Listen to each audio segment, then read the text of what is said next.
بارك الله فيكم وأحسن الله إليكم. يقول السائل: كيف أعصم نفسي من الفتن والشهوات وهي أسهل ما تكون في هذا الزمان؟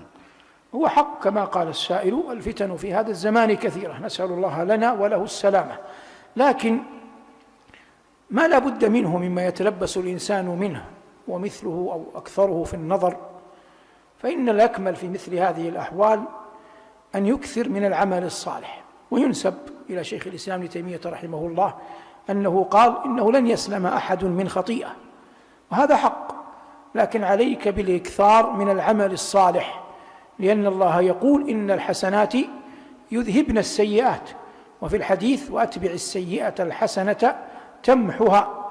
فالإنسان إذا كان مكان عمله مبتلى فيه بالاختلاط والرؤية والنظر، وقد لا يسلم في كل آن وحين من أن يتعلق قلبه أو تنظر عينه أو ما أشبه ذلك، فإنه يستغفر الله ويجاهد نفسه ويكثر من العمل الصالح.